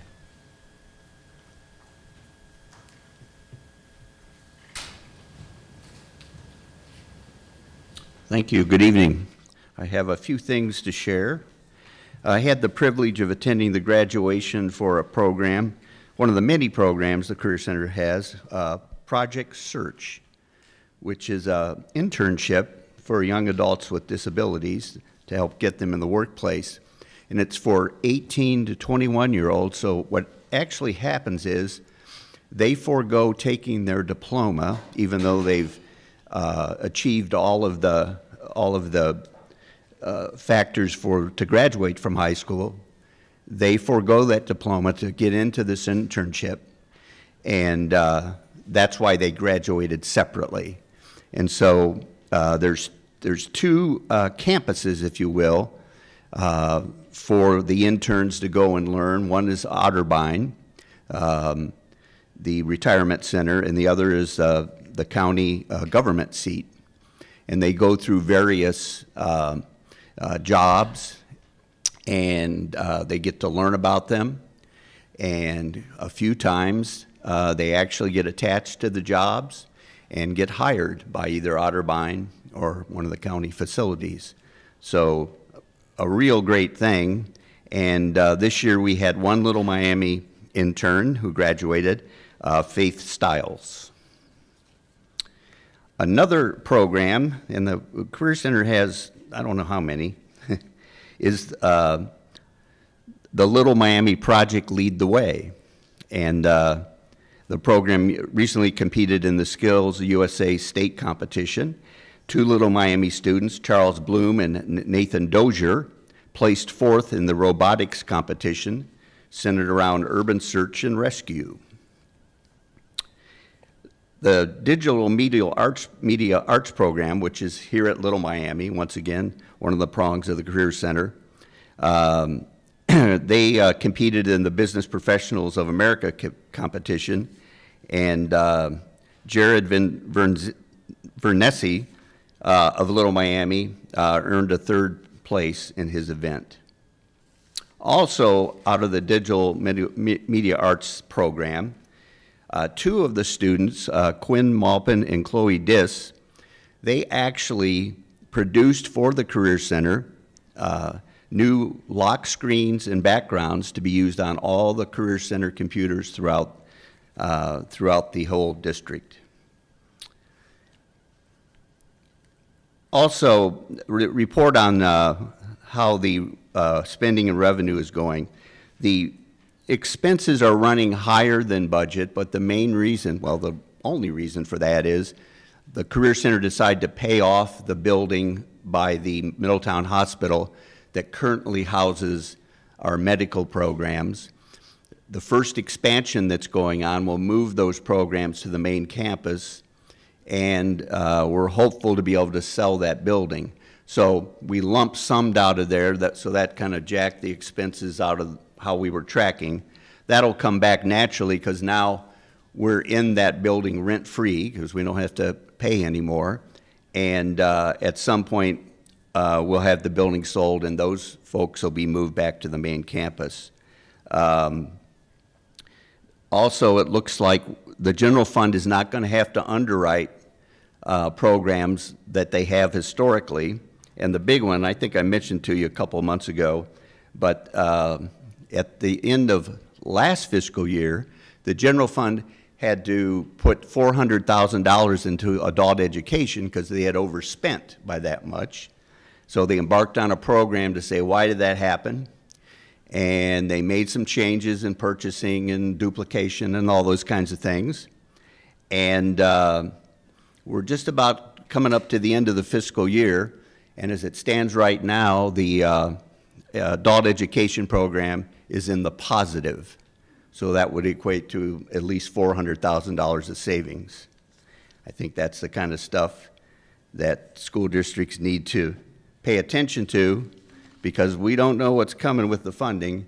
And I think you got to think about having a story where you can show good faith of some things you've done to cut spending when we are out there running around looking for where the money's going to come from. And lastly, the applications and sign-ups for next year are almost complete, and Little Miami leads the way. We had the most applications, 193, and the most acceptances, 138. So we're just about, it's kind of a moving target because some people that get signed in, then they back out, so they kind of try to maneuver with that. But there were 894 total applications for 708 spots. So once again, that points out the tremendous need to expand the Career Center. It's being done in phases now. We still are working on money to improve the road because it's a state route and they're going to want, because they think, you know, if we move more, if we expand, there'll be more car count. It's their road, but they want us to pay for it. But there's plenty of places to search for money, and I'm helping them at the federal, the state, and county level, and I think we're going to come out okay, and for two reasons. I think there's piles of money available if we don't give it to, you know, all these programs where the money is being stolen. And also, since we're phasing the expansion of the Career Center, it isn't going to be like ODOT's going to say, by this date, you better do that. So it looks like we're going to be successful not to have the Career Center burdened with that part of the cost, so that we can keep all the money in the expansion of the facilities. That's all I have. Thank you. Diane, do you have any board reports for us? So for the legislative report, there's 3 bills to watch when the legislature returns after the May primary election. House Bill 462, it passed, but there are some revisions that need to be approved. But it's essentially allowing students to possess and use a nasal epinephrine delivery device in public and private schools. And then House Bill 455, which it's kind of jam-packed with a lot of things. Just a few of them: corrects an issue with students who receive a combination of advanced standing and college credit plus credits. So this bill would allow a student to demonstrate readiness by earning designated scores on 3 or more advanced placement, international baccalaureate, or college level examination program exams, and who also receives CCP credit.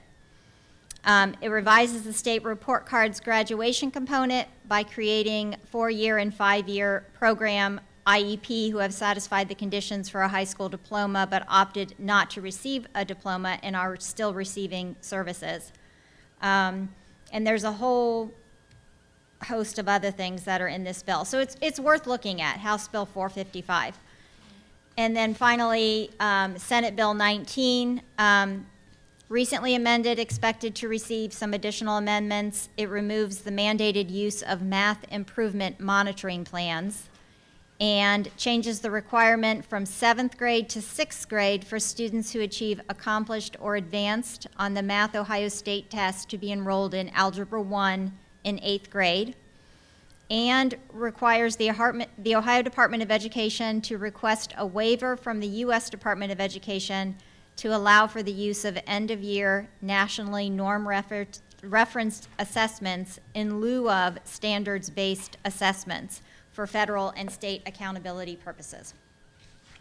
Thank you. Well, our next board meeting is on June 24th at 6 o'clock. And now we're ready for comments on non-agenda items. Gina Baldwin.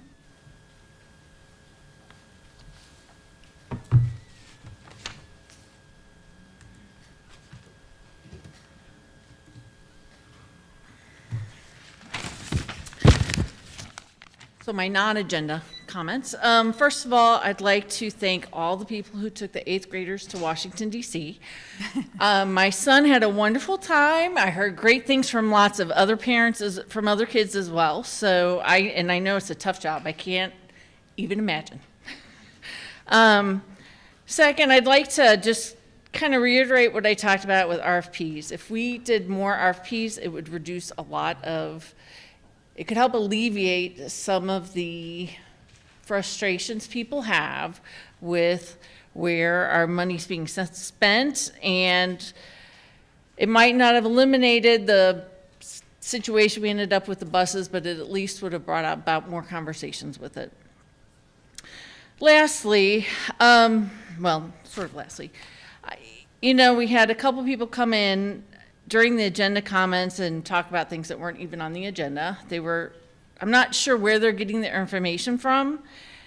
It's scare tactics that you hear about all the time, oh, are we letting boys into the girls' bathroom? Are we doing this and that?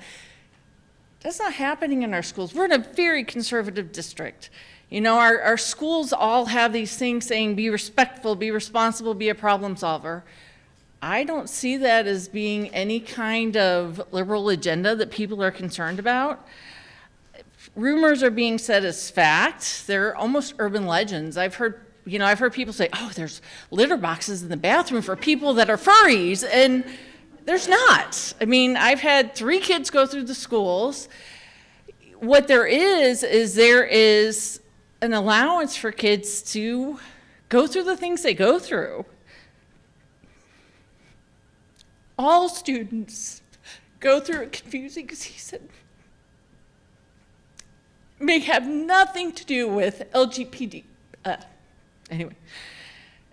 But I want all those kids, regardless of why, to be able to go to teachers and counselors and feel comfortable saying, I'm struggling. And if we continue to harp on every little thing, kids aren't going to feel that way because the teachers aren't going to feel comfortable. I've had 2 kids that have needed help. They're great kids, but they, it's just, being a kid is not easy, especially in today's world. Finally, when we talk about the staffing shortages, it kind of relates to all this. Being a teacher is hard. Being a bus driver is hard. People leave more because of the atmosphere than anything else. People are negative, they're nitpicky, every little thing they do is scrutinized by parents and by board members. And so to me as a board member, you guys need to, rather than make sure that you are not part of perpetuating those questions, but rather supporting the teachers and the bus drivers. Lisa Wilson.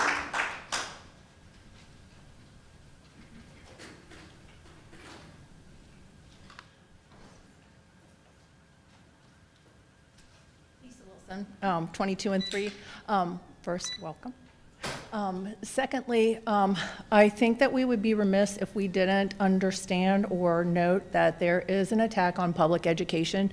2 of the women who spoke here tonight are very, very outspoken about that and coming after public education. I think we need to be mindful of that. Along that line, with the proposed tax changes and things like that, funding is going to be, as Mr. Warrick said, funding is going to be a concern. At least two of the board members ran on fiscal transparency and fiscal responsibility. So if we could move forward with where we are about the Ohio checkbook so that we could be more active as a community to see where our money goes, and so that we can advocate for the school when it comes time that we need to have more money. Thank you. Vanessa.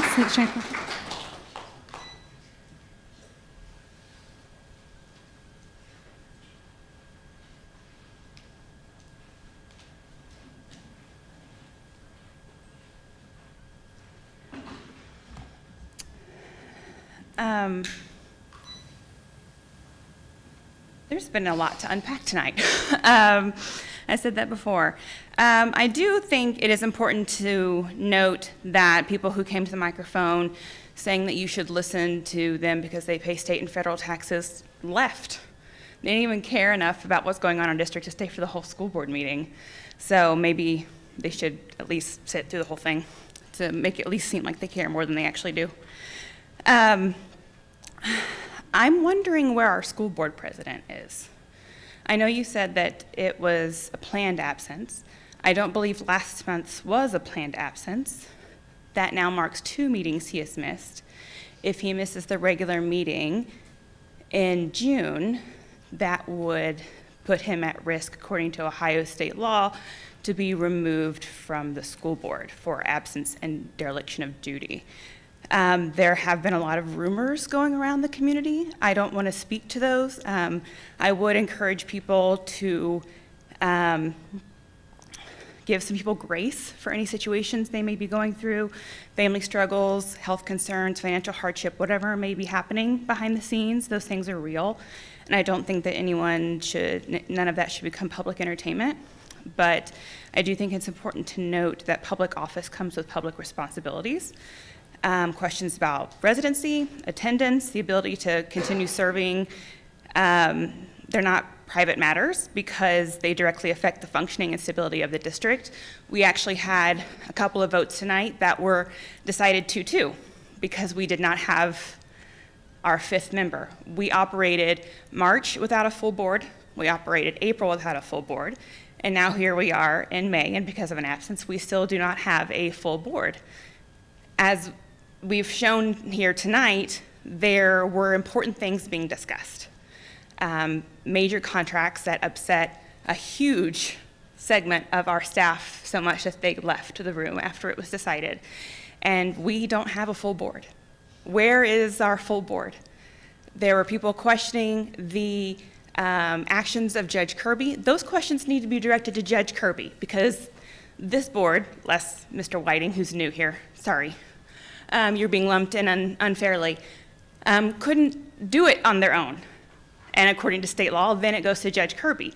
So the complaint is either with you because you didn't do your job the first time, or it needs to be with Judge Kirby now because he followed the law and had a process where he interviewed 22 people and made the best judgment he could based on the interviews that he had. So their complaints need to go to Mr. Kirby, not here, because you guys didn't do your jobs, then he had to do his job, and now Mr. Whiting is here, regardless of how anyone really feels about it. That's what is. And if this board can't do it again, and if we have another absence, we'll see what happens then.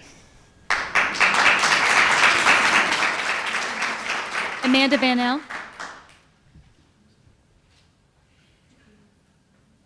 Amanda Van Mel. Oh, no, I'm sorry. I also wanted to come tonight to express concerns about rumors that are circulating in the community about a school board member not currently living in the district. It is not enough by state law that someone owns property in the district. They must reside. That is what the qualifications state. And the issue that we had with our school board earlier this year with one of our board members resigning was handled by that school board member, right? Like there was the controversial airing of private comments that he had made, and he made the choice to resign. However, following that situation and the way that it unfolded, there were people who came to school board meetings and questioned every single school board member as to whether they agreed with the perspectives and thoughts that had been aired publicly by that school board member who resigned. You all as a group are responsible for each other, whether that is fair or not, right? Whether it's, you have the same viewpoints or the same backgrounds or the same way of coming to decisions or any of those things, you all are responsible to our community as a board, right? That's why no one board member can go and take action for the board without consensus from the board. That's why there's rules around open meetings and how many of you can be at one time and place without it being public, because you guys serve as a body. And so I am not sure whether you are aware that there are rumors and concerns that one of the school board members is not living in the district at this time, but I am here. I am making you aware of those concerns. It behooves this board as an elected body to find out whether those rumors are accurate and to work as a body to address those concerns, because we cannot be represented by people who are not legally able to make those decisions. If someone was found later to have not been faithfully fulfilling their oath of office, the decisions that the board makes could be called into question. They could be legally, we're talking about people's contracts. We're talking about people who want to teach here next school year and their contracts are being, approved or denied. And those are things that are legally binding. And so I think it's something where, if there's going to be members who are not following that oath of office, who are not attending meetings, who are not acting in good faith by letting you all know, hey, actually, there's something going on, and you guys figuring that out as a board, I hope that you will take responsibility as a board to figuring out what that means for the composition of the board and how you do your business. Because it's really not fair that if one person is doing something that is not legal, that the whole board falls for that or is impacted by that. But that is the nature of being a board, is that you guys are responsible for each other. And so, again, I don't want to share the nature of those rumors or share who they're regarding. I don't think that that's fair. I think that that would be very gross. But this is something that needs to be taken seriously. Thank you. Michelle Ferguson. Michelle Ferguson.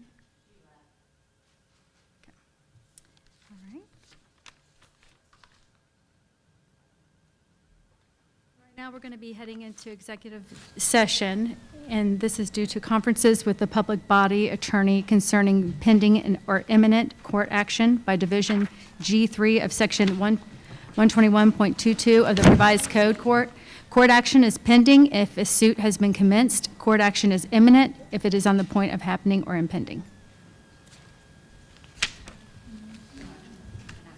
Yeah, there will be no action taken after the meeting.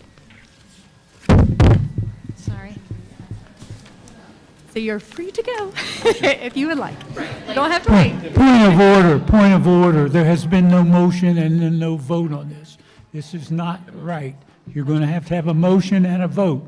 That's right. Yes. So move to go. I'll move. I'll second. Mrs. Horvath, Mrs. Bullock. All right, Mrs. Horvath, Yes.